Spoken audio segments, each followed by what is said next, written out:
C'est parti. Pas mal C'est de parti. sujets de discussion aujourd'hui. On rentre dans le vif du sujet ou tu as un petit sujet Non, non, vas-y, d'intro? attaque. Euh, on peut juste Attaque. dire qu'on n'est pas au mois de novembre, mais on est passé vite. Les températures ont chuté et ça fait du bien. Oui. D'ailleurs, ça me fait rire parce que j'ai Météo Suisse qui m'envoie des alertes tout le temps parce qu'il va pleuvoir. Oh my goodness, il va pleuvoir. C'est fou. C'est fou. Ouais, comme si on était étonné. Mais ça fait du bien. Ouais. Franchement, pour ceux qui subissent la canicule, c'est cool. Donc, sujet du jour, on va parler de Porsche.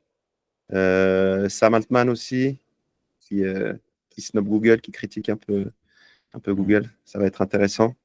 Gros clash au WEF, au Forum économique mondial.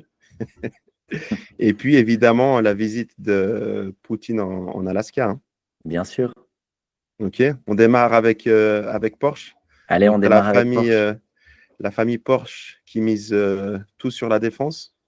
Donc, ils ont créé un fonds d'investissement dans lequel ils vont investir plusieurs centaines de millions d'euros dans la défense. Donc, est-ce que c'est un aveu de faiblesse, comme quoi les voitures, ça n'a plus marché, ou est-ce que on doit s'attendre à davantage de guerre? Ben, disons, le fait qu'ils diversifient dans l'armement, voilà, ça tombe sous le sens si tu regardes ça d'un point de vue uniquement financier.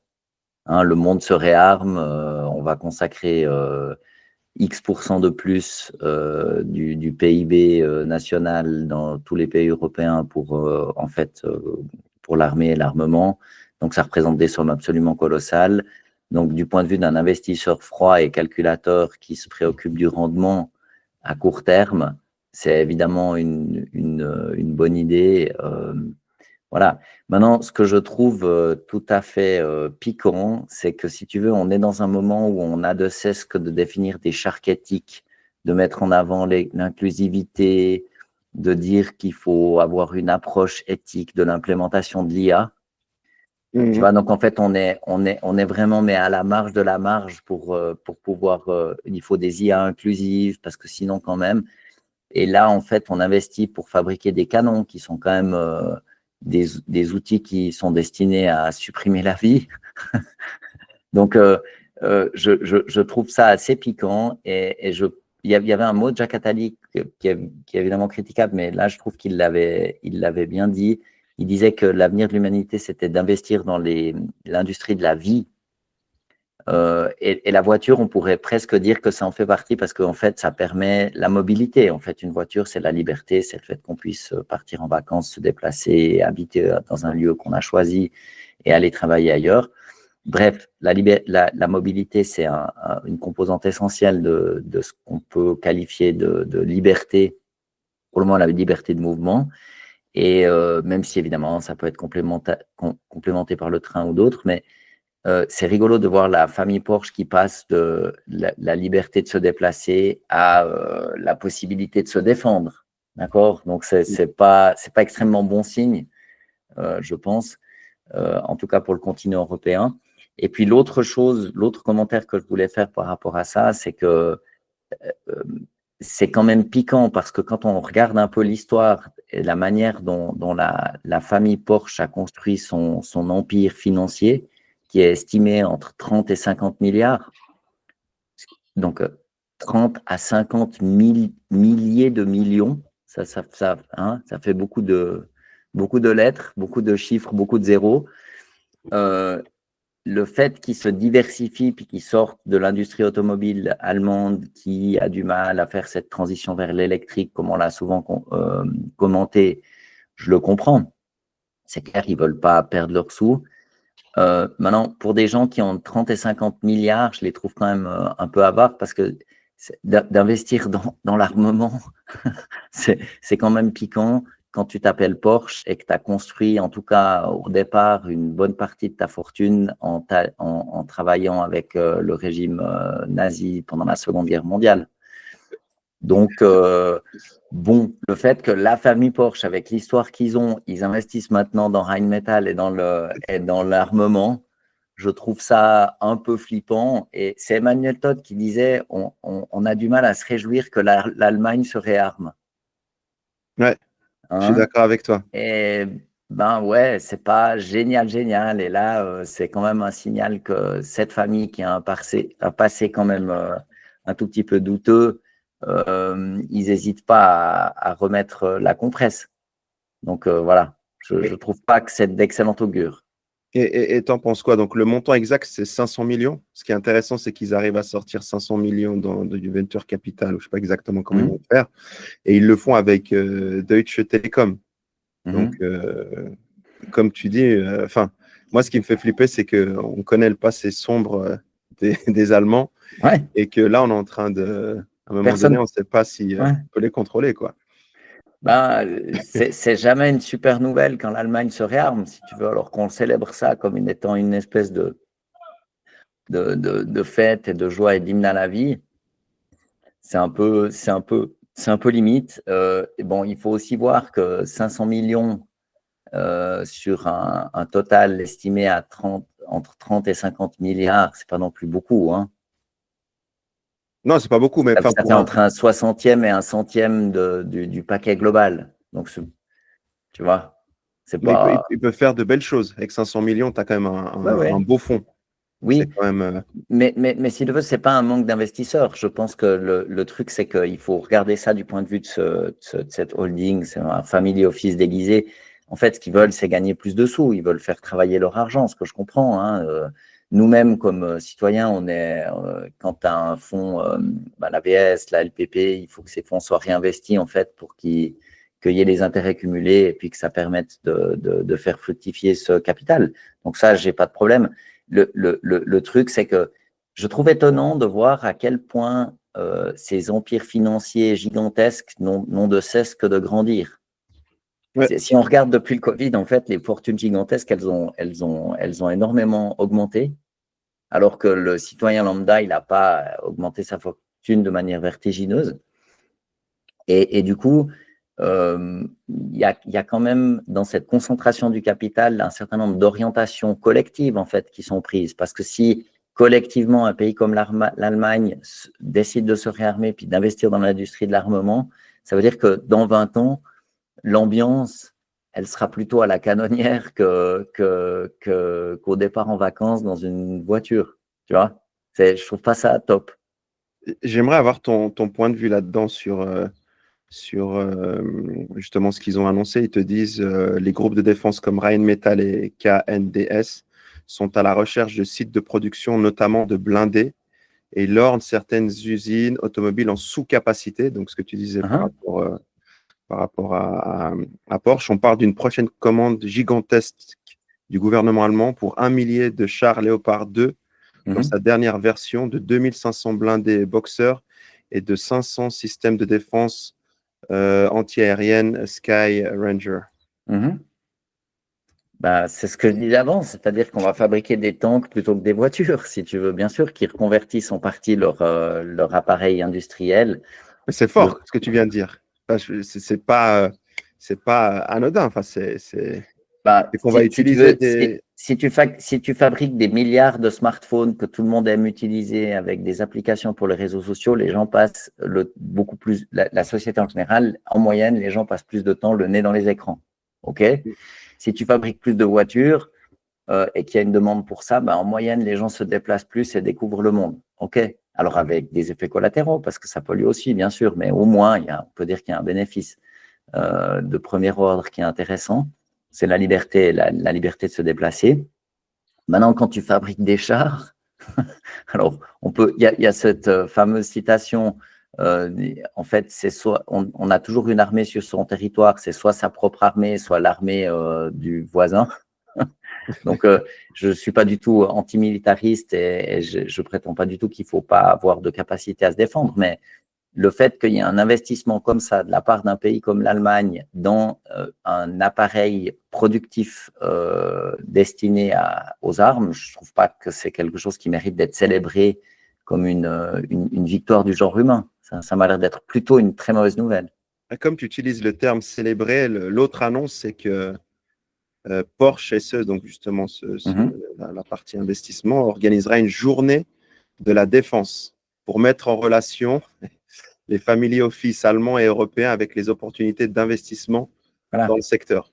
Donc, c'est un entre-soi, en fait, qui, à mon avis, est plus international qu'allemand, mais c'est de remettre l'appareil productif allemand sur les rails pour qu'il soit profitable en fabriquant des canons plutôt que des véhicules automobiles à usage civil. Et bien sûr que c'est toute une série de… En gros, c'est des mecs très blindés qui se connaissent et puis qui profitent des largesses aussi de l'État, parce que je pense que ça ne va pas sans un petit coup de pouce de gens bien placés. Donc, ça ne me plaît pas du tout parce que, en gros, l'argent, ce que ça représente, c'est la capacité à financer des projets. Tu peux financer des hôpitaux, des ponts, etc., etc.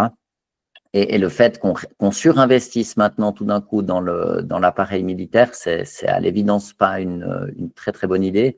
Et je trouve très piquant de voir le contraste qu'il y a entre ce qu'on nous disait de l'Europe. L'Europe, c'est la paix. Ouais. Puis maintenant, l'Europe, c'est la guerre. On l'avait déjà dit, mais je trouve rigolo de voir comment les choses ont tourné rapidement, finalement. Et puis, j'ai vraiment, moi, du mal. Pourtant, j'aime beaucoup l'Allemagne. J'y suis allé souvent. Je parle l'allemand, mais j'ai du mal à me réjouir qu'en fait, l'Allemagne se réarme. C'est pas une bonne nouvelle. Je suis d'accord avec toi. Et on en parlait, tu sais, je crois qu'il y a 6 ou 7 mois en arrière. On se disait justement avec les difficultés que traverse l'industrie automobile, est-ce qu'ils allaient se retourner dans l'armement? Et puis en fait, ils nous donnent raison. Eh oui. Mais on se réjouit pas de cette news. Bon, en tout cas, on va suivre le dossier, puis on verra quelle family office, quelle autre grosse famille. Oui, puis surtout, on ne se réjouit pas de cette news, mais si on regarde l'histoire de la famille Porsche, il y a un antécédent. Je ne connaissais pas, moi. Ils ont quand même fait appel au travail forcé. Ils avaient, d'après ce que j'ai lu, environ 15 000 travailleurs forcés qui travaillaient dans les usines Porsche. Enfin, voilà, c'était quand même le père Ferdinand, là, il était membre du parti nazi. Enfin, j'entends, voilà, personne, on n'est pas responsable des actes de ses aïeux, bien sûr, mais quand même, là, il me semble qu'on n'a pas appris grand-chose. Ça recommence. Ça recommence. Ouais. Donc, il faut avoir quelques économies de côté, puis être prêt à quitter l'Europe. Ouais. Ça part en cacahuète. Ouais. Sur une news un peu plus légère, donc Sam Altman, le fondateur d'OpenAI, très controversé, que Elon Musk a surnommé Scam Altman, a snobé Google. Il a dit qu'il ne se souvenait même pas quand est-ce qu'il avait utilisé pour la dernière fois Google et que depuis la sortie de ChatGPT 5, le 7 août, il est très content. La boîte roule bien. Alors que nous, pour ma part, moi, ça fait peut-être 4-5 mois que j'ai coupé mon abonnement et que ça fait autant de temps que je ne suis pas retourné sur ChatGPT. Écoute, je pense qu'il y avait plusieurs choses. La première, c'est qu'en fait, le lancement de ChatGPT 5 n'a pas été accueilli avec, disons, des éclats de joie parce que à chaque fois qu'ils ont sorti un modèle majeur, il y avait toujours un gain de performance qui était très impressionnant pour les gens qui utilisent des IA avancées. Et donc, peut-être un commentaire pour les gens qui nous écoutent. En fait, si vous utilisez l'IA et que vous avez un compte gratuit, vous n'utilisez pas vraiment l'IA. L'IA, ça n'existe pas. Il y a toute une série de modèles différents qui sont fournis par des prestataires différents et que ça évolue à minima de mois en mois, si ce n'est de semaine en semaine. Donc, en fait, l'idée que vous vous faites de la manière dont ça fonctionne, elle est certainement pas très correct ou pas très juste si vous n'utilisez pas une IA payante de haut niveau de manière très régulière. Mais là, ils ont lancé ChatGPT 5 qui était en fait surtout une espèce de garde-triage pour qu'en fait, suivant la question posée par l'utilisateur, on utilise le modèle A, B, C ou D. D'accord? C'est plus ça, une facilité en termes d'utilisation de produits pour qu'en fait, une IA, on va dire, il y a une espèce de première petite IA qui se dit, bon, ben, pour telle question, il faudrait ce modèle-là. Ce qui se cache derrière, c'est en fait la fameuse question des coûts qu'on a évoquée souvent et qui pourrit certainement la vie d'Apple avec son Apple Intelligence, c'est qu'en fait, ChatGPT, quand il y a une requête, il paye quelque chose. Donc, eux, ils veulent le meilleur résultat possible pour le coût le plus bas possible. Et du coup, je pense que ChatGPT 5, ça a été… En fait, ils se sont beaucoup fait bâcher dans les médias pour l'apparent manque de performance, que je ne crois pas. Parce que si on a un accès payant et qu'on a le modèle Thinking ou Deep Research, en fait, il marche extrêmement bien et c'est très, très performant. C'est simplement qu'il y a un aiguillage devant. Donc, en fait, pour les pros, c'est un peu un truc inutile.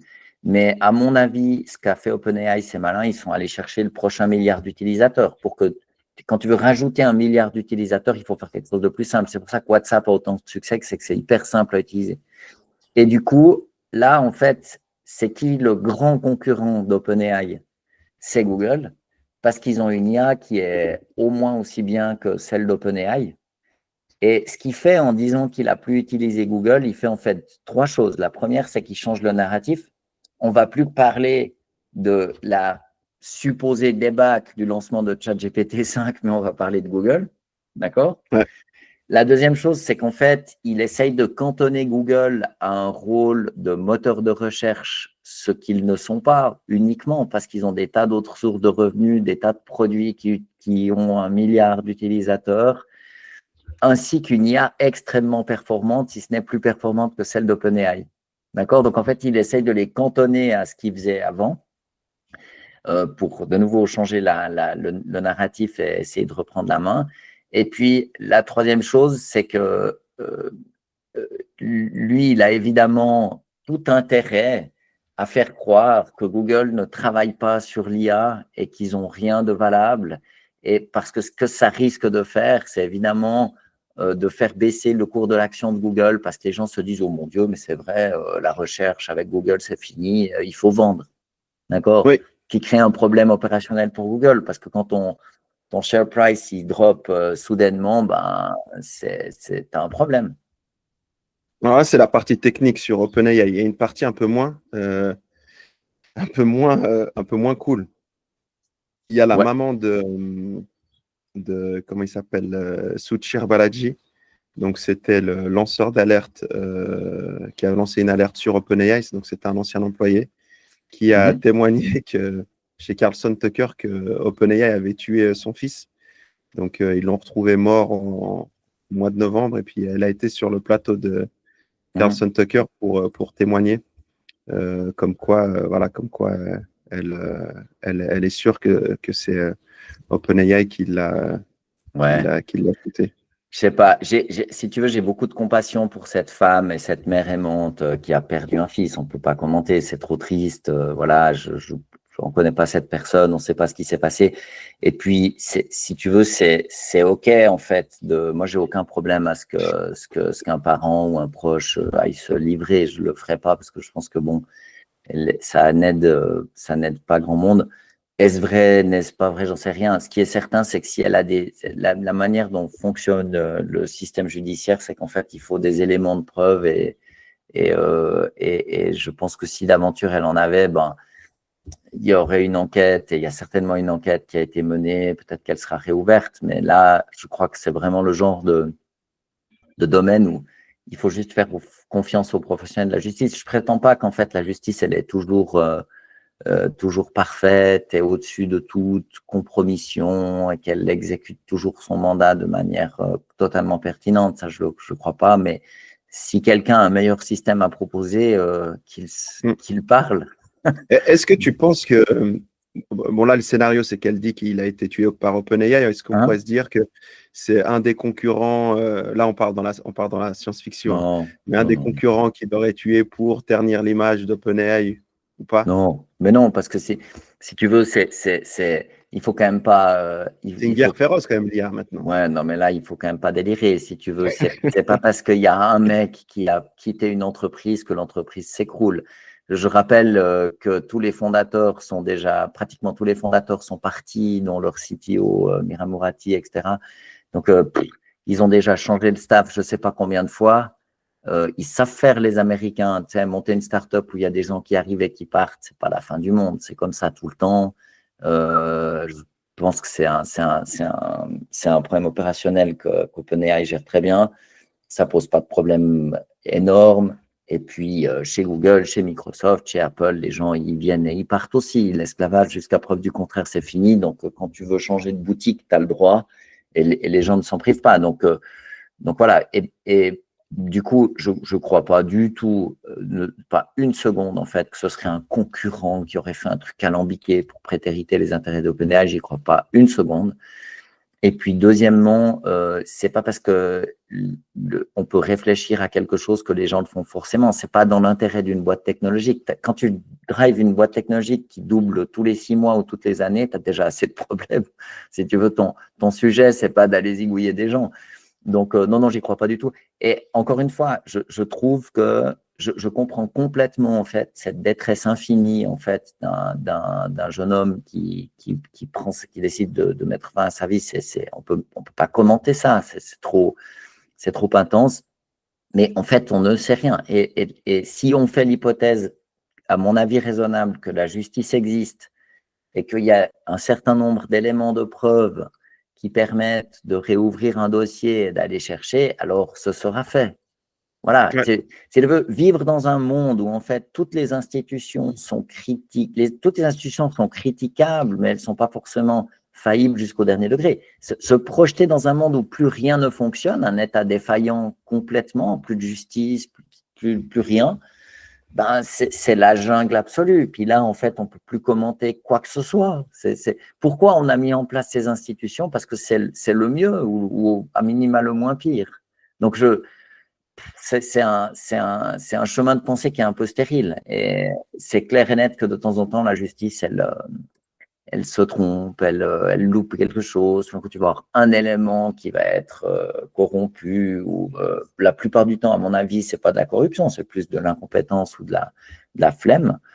Mais là, en fait, on n'en sait rien du tout. Et puis, si tu veux, si tu te mets dans la peau de cette dame et que tu imagines, en fait, ton fils successful, il travaille chez OpenAI, enfin, je veux dire, il avait une vie fantastique qui lui tendait les bras. Millionnaire. Voilà, bon, ben, il avait des sous, mais il était aussi brillantissime. Je ne pense pas que s'il était au début d'OpenAI, c'était quelqu'un qui avait des problèmes cognitifs profonds, tu vois. Donc, du coup, c'est tellement insupportable cette idée que tu élèves un enfant, puis qu'après, il décide que le meilleur choix à faire pour lui, c'est éventuellement de sauter la vie. C'est tellement dur que je ne vois pas comment tu peux te remettre. Ce n'est pas toi qui fais ton deuil, c'est le deuil qui te fait. Et du coup, ben, bien sûr, elle est persuadée que, et en fait, peut-être que c'est le cas, et même imaginons que ce soit le cas, mais la justice, en fait, elle se préoccupe des faits, parce que sinon, c'est trop insupportable. Ça devient invivable. Tout le monde peut accuser tout le monde de tout, et puis qu'est-ce qu'on fait? Tu vois? Donc, on met des règles. En parlant de justice, Klaus Schwab, donc le fondateur du World Economic Forum, a été parfaitement acquitté. Pourtant, il y avait des histoires de malversation avec sa femme. Ils auraient tapé dans les caisses. Tout de suite, taper dans la caisse, tout de suite, des grands mots. Depuis ton Oh. passage au WEF à Davos, rien ne va plus là-bas. Je ne sais pas ce que tu leur as fait. C'est pas moi, c'est pas moi. J'ai rien fait. Ah, mais moi, j'y retourne pas. C'était pas C'est pas ouf. extraordinaire comme expérience, mais je dirais bon, bah, ce monsieur Schwab, il a quand même, si on le regarde d'un point de vue entrepreneurial, on ne discute pas du fond, de la vision idéologique qu'il y a derrière et de ce qu'ils essaient de faire. Ni de son père. Voilà, mais moi, je pense qu'en fait, toute cette vision qu'ils ont eue, elle a été extrêmement inefficace. Ok. Voilà, ils se sont certainement réunis pour dire, ah ben, il faudrait faire ceci, il faudrait faire cela. Mais c'est pas parce que toi et moi, on fait un Google Meet ou un call et puis qu'on dit, ben, il faudrait Ouais. faire ça, qu'en fait, ça change le monde. Tu es d'accord? Alors, OK, on n'est pas le WEF, mais toute proportion gardée, c'est du même ordre. C'est-à-dire que ce sont des gens qui se réunissent, qui discutent et puis qui pensent, qui essaient de penser ensemble pour orienter les affaires ou la marche du monde. OK, ils ont le droit, on est libre. Mais ça ne veut pas dire qu'ils ont un effet réel sur le monde, d'accord? Et mon intuition, c'est qu'en fait, le web, c'est beaucoup un exercice qui consiste à essayer de se sentir important, plutôt que d'avoir une empreinte réelle sur le monde réel. Non, Alors, ça, ça peut changer ça peut maintenant. changer, Parce mais que, comment il si tu s'appelle? veux, excuse-moi, vas-y. Non, non, je te disais, c'était Peter Brabeck, donc l'ancien CEO, encore une fois controversé de Nestlé, a quitté. Je pense qu'il Mhm. a bien fait, parce que le web, ouais, comme tu dis, c'est beaucoup d'annonces, et puis, enfin, éthiquement parlant, ça devient un peu douteux. Mais ça a été repris par Larry Fink, donc Mhm. le CEO de BlackRock, et André Hoffman, donc je ne sais plus quel rôle il a, mais il fait partie de la famille qui possède Roche, donc Mhm. le groupe pharmaceutique. Bah, c'est Des des capitaines milliardaires. d'industrie, mais si Mm. tu veux, Brabeck, c'est un mec brillantissime. Il a fait une carrière absolument ahurissante, hallucinante. C'est un gars, mais brillant. Il a quand même un certain âge. Moi, je pense qu'il y a aussi un moment, il a dû dire bon, bah, les gars, maintenant, lui, il est venu faire de l'ordre.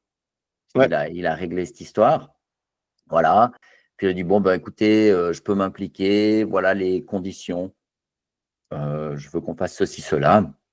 Et puis, je ne pense pas qu'il a besoin de nourrir son ego en étant patron du web. Je dis, bon, écoutez, ouais, si on fait comme ci, comme ça me fait marrer. Si vous voulez faire autrement, ciao les gars. tiens, ouais. Tu vois? Donc, Mm. un mec aussi, parce que Brabeck, c'est vraiment un mec Tu l'as brillant. connu, toi? Non, Pas mais personnellement, tu as non. suivi un peu sa carrière, tu sais ce qu'il a fait. Ouais, puis je connais les gens qui l'ont connu, mais si tu veux, il a fait une carrière absolument extraordinaire et quand on l'écoute, enfin, j'entends, c'est vraiment quelqu'un de brillant. Je veux pas, ça veut pas dire que je cautionne le fait qu'on privatise les sources d'eau, c'est quelque chose d'autre. Mais comme capitaine d'industrie, c'est un mec brillantissime. Et quand tu as tout fait, tout réussi, etc., peut-être qu'aussi il s'est dit, et c'est probablement pas ça qu'il dira publiquement, mais est-ce que, voilà, je sais pas, il me reste 20 ans à vivre, est-ce que j'ai envie de les passer à m'enquiquiner, à faire un truc qui m'amuse pas? J'en Ouais, doute, tu vois. Il y a aussi un moment, c'est pas, ce sont des gens intelligents, donc en fait, ils font des choses qui correspondent au moment de vie dans lequel ils sont, et peut-être que lui, ça correspondait plus trop, mais il a été quand même régler le problème. Ils ont fait une enquête interne, ils ont déterminé qu'il n'y avait rien à voir. Ben voilà. Et si tu regardes le WEF d'un point de vue entrepreneurial, c'est quand même assez fort ce qu'il a fait, le gaillard. ouais, Au fin fond des Grisons, dans un endroit inaccessible, monter un sommet où tout le monde se réunit. C'est quand même dingue.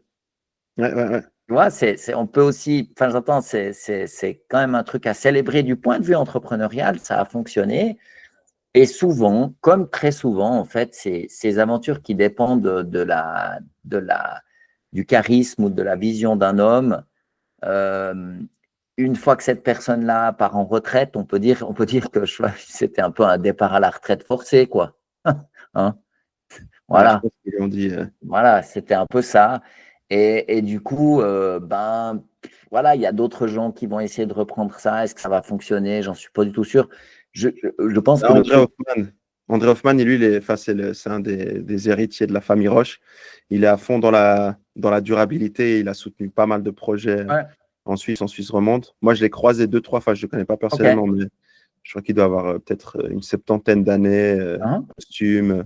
Il se balade en New Balance, très, très simple. Mais je ne sais pas ce qu'il vient faire là-dedans, en fait. Parce Mais qu'il a déjà peut-être ses qu'il. propres initiatives et tout.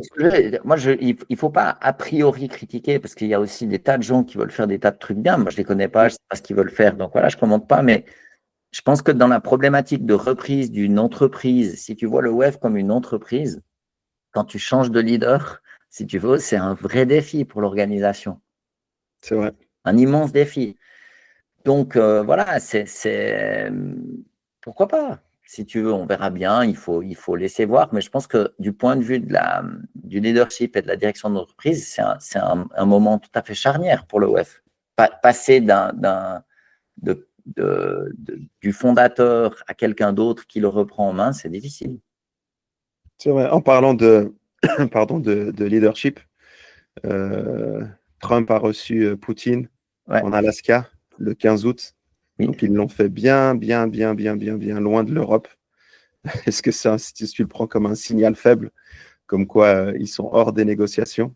Oh, c'est un Bien. signal fort, ils n'étaient pas invités. Donc, On c'est fait attention à ce pas. qu'on dit sur l'Europe maintenant, là. Comme Ouais. des fois, YouTube, il punit nos vidéos parce qu'on est un petit peu trop critique. Non, mais, non, mais si tu veux, les deux acteurs principaux, ce sont quand même les États-Unis et la Russie. En plus, l'Alaska, c'est un territoire qui a été vendu aux États-Unis par la Russie. Ok, je savais pas ça. D'accord? C'est très Donc, symbolique. symboliquement, c'est intéressant. Les Russes ont envoyé une délégation topissime. Il y avait Lavrov, enfin, il y avait tous Les joueurs A. c'était l'équipe A, Ouais. exactement. C'était pas un match amical où on fait jouer le banc. Ouais. Hein. Et puis, ce que j'ai écouté Tapis des rouge aussi, hein. tapis rouge, bien Tapis sûr. rouge, ça c'est aussi très. Bien sûr, mais si tu veux, ça permet plusieurs choses. Déjà, le premier truc, c'est qu'on ne peut que se réjouir que les gens se parlent. C'est vrai. Voilà, en Ukraine, il y a des gens qui meurent, on ne peut pas dire que c'est une bonne nouvelle. Voilà, donc maintenant, il y a les deux grands leaders du monde, en tout cas, qui ont maille à partir dans ce conflit, qui se rencontrent, qui se serrent la main et qui parlent. C'est pas que ça va vers le moins bien, c'est en tout cas une condition nécessaire pour qu'en fait la situation s'améliore. Donc, moi, je pense que c'est une excellente nouvelle qu'il se soit parlé. Ça a l'air de bien s'être passé. Et ce que j'écoutais des analystes, c'est que ils disaient que ça avait certainement permis d'expliquer à Trump en face à face quels étaient les sous-jacents de la position russe et que si maintenant il l'avait compris, ça accélérerait les choses.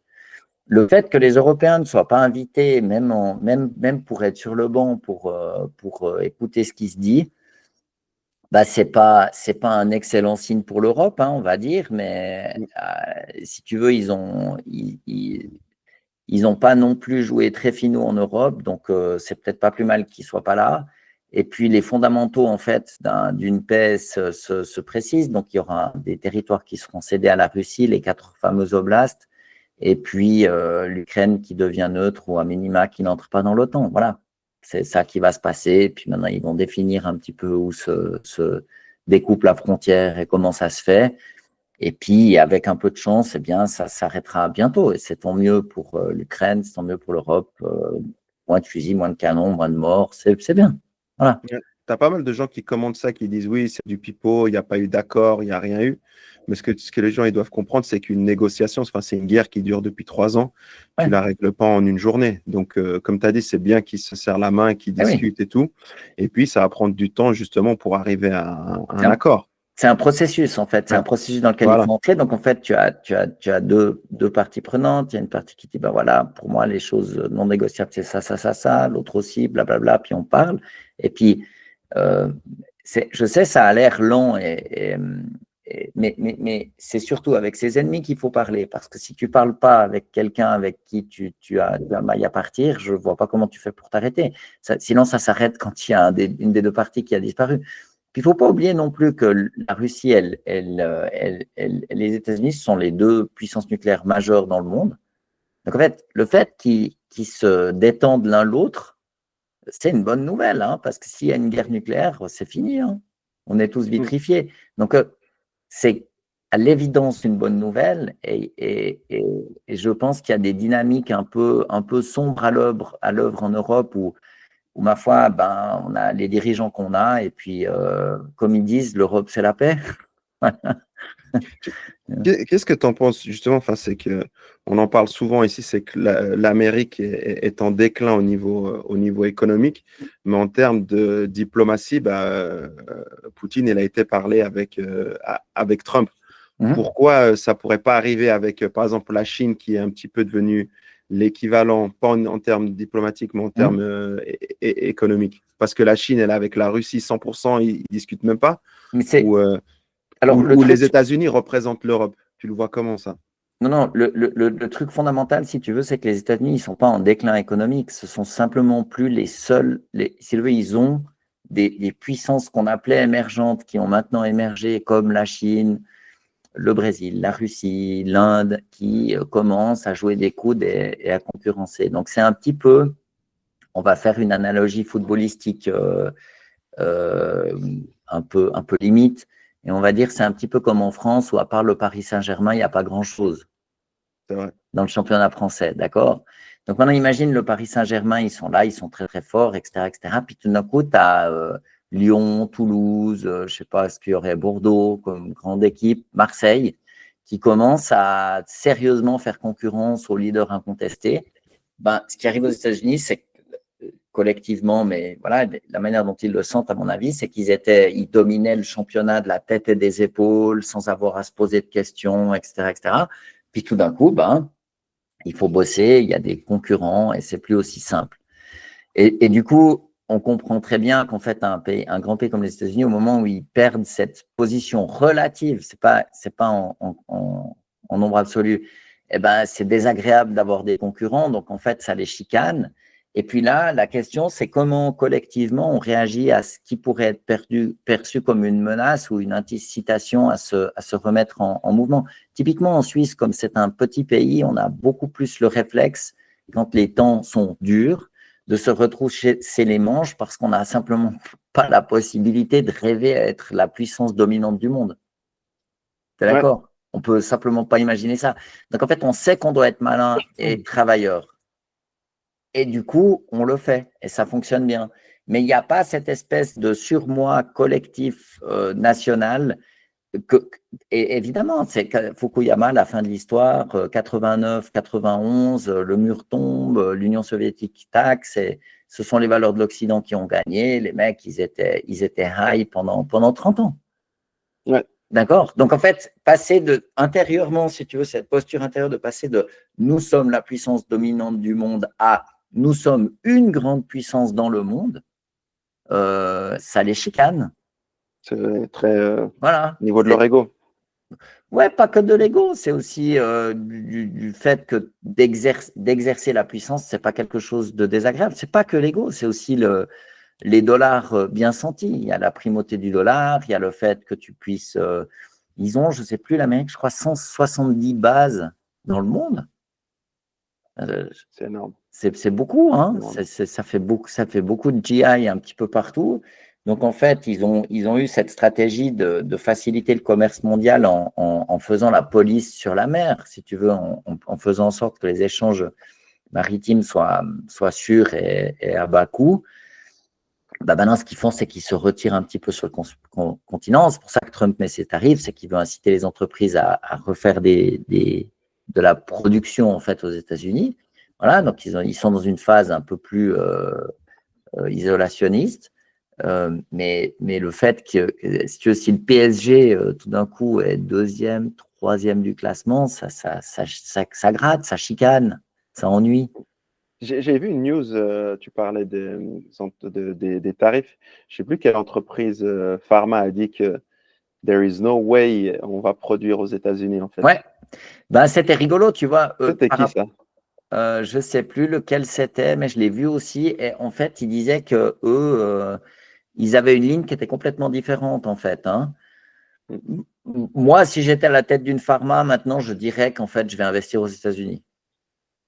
Comme ce qu'a fait voilà. Puis après, tu le fais pas. Mais je pense que quand tu as un immense marché, dans un monde qui se complexifie et qui devient un petit peu plus volatile, on va dire, et difficile à prévoir, si tu as un gros réservoir de clients en Amérique du Nord, tu mets des usines en Amérique du Nord, et du coup, l'approvisionnement est plus sûr. Ce n'est pas complètement niais comme idée. D'accord? Ouais. À l'époque de la mondialisation heureuse, où tu pouvais envoyer les choses par avion, par bateau, etc., à moindre coût et que le risque était presque nul, tu centralisais tout à un endroit. Maintenant que ça devient un petit peu plus tendu, c'est pas complètement fou d'avoir une usine par continent, si tu veux, ou quelques usines par continent. Donc ça, c'est des choses qui… Et je ne pense pas, si tu veux, ils le présentent comme « Ah oui, nous allons investir aux États-Unis », mais c'est évidemment une question qu'un industriel se pose souvent. Bah oui. Tu vois, c'est pas évidemment. Il y a des gars et des équipes qui sont en charge de savoir, Ops, ça s'appelle, qui sont en charge de savoir comment produire, est-ce qu'on sous-traite, est-ce qu'on fait nous-mêmes, ta. Donc, c'est ça que fait un industriel. Il se dit, voilà, où est-ce qu'on prend notre matière première, où est-ce qu'on fabrique, où sont nos clients, puis tu as toute cette logistique dingue. C'est d'ailleurs une des grandes forces de Tim Cook, le patron d'Apple, c'est qu'il était en charge de la logistique. Donc, en fait, c'est aussi pour ça que les Apple, ils sortent toujours à l'heure, que tu les reçois à l'heure, etc. C'est qu'ils sont très, très forts sur ce point-là. Et c'est pas complètement dingue. Si tu veux, je trouve qu'on surréagit un peu. On dit, oh, il y a Roche qui va faire une usine en Amérique. Bon, ok. Ouais, les BMW X5 sont fabriqués en Amérique du Nord. J'entends, c'est pas non plus la nouvelle du siècle, quoi. Il me semble, hein. C'est vrai. Pour rebondir sur le sommet de l'Alaska, il y a quand même une petite délégation qui s'est invitée aux États-Unis avec Zelensky. Ils sont partis le voir. Ouais. Macron, Keir Starmer, Après le sommet. Ursula, après le sommet, ouais. Et il y avait Ils ont aussi dit le ils vont Finlandais. se Ça, j'ai souvenir, trouvé quoi. rigolo. Ouais. Tu vois, que la Finlande soit là. Ils ont une petite histoire avec la Russie.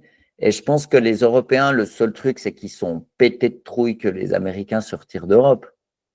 Ouais.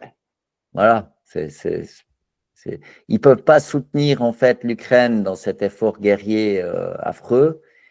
Eh ben, du coup, si l'oncle Sam se désengage, voilà, et le deal que Trump leur a dit, c'est ben voilà, vous allez m'acheter des armes. Donc, ça veut dire que les peuples européens, ils vont se faire ponctionner, je ne sais pas, 1, 2, 3% pour acheter des F-35. Tu vois, ce n'est pas une bonne nouvelle, en fait. Le fait que collectivement, on se mette à investir dans la guerre, c'est pas top l'économie de la vie. Pourquoi tu dis c'est pas top? Pourtant, il y en a qui vont faire plein d'argent. Il faut juste, Ah, entre guillemets, que la guerre, elle soit pas proche de nous, quoi. Il y a 5 ans, on arrêtait l'économie pour protéger les gens du Covid, pour pas qu'il y ait de morts, ce qui a été très bien, enfin, en tout cas dans l'attention.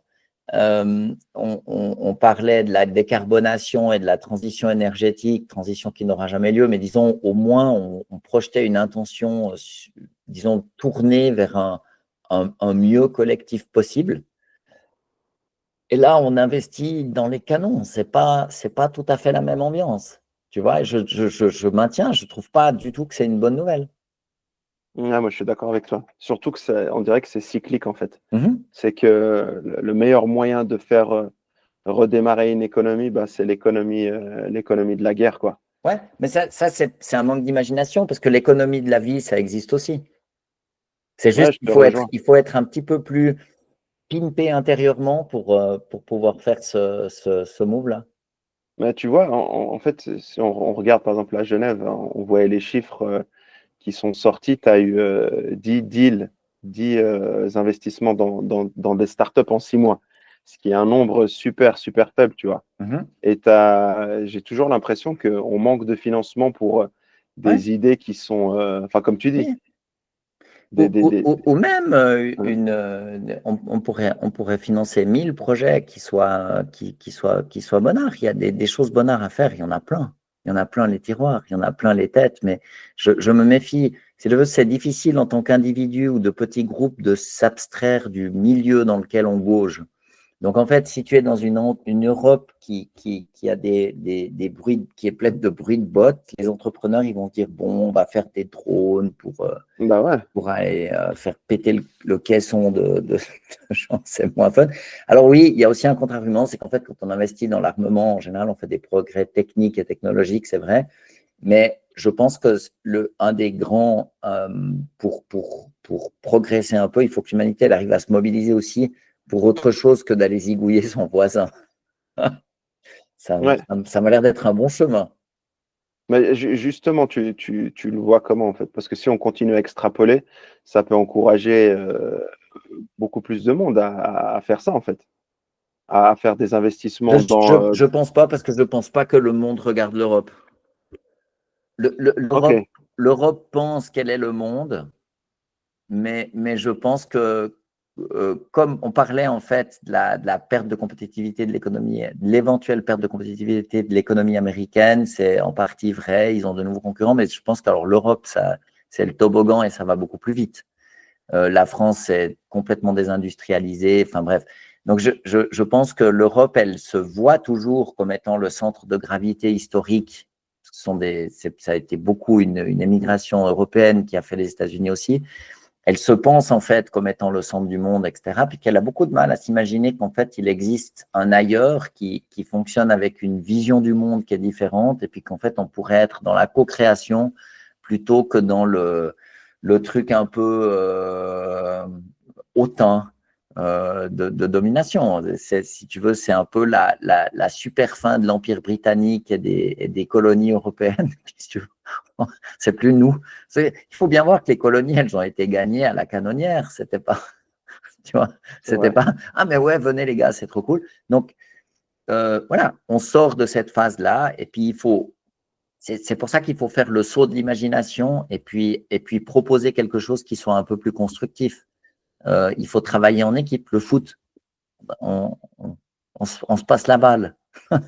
Il faut passer de je fais du foot tout seul, ce qui est une vision un peu bébête et stupide, et puis il faut transcender les choses, et puis il faut que l'Europe reprenne une position qui est à sa mesure, c'est-à-dire qu'elle ne soit pas arrogante, pas donneuse de leçons, qu'elle soit plus maligne, et puis surtout, l'Europe, c'est un globi-boulga, ça n'existe pas en tant qu'État. En fait, à chaque fois qu'il y a une chose importante à faire, ce n'est pas l'Europe.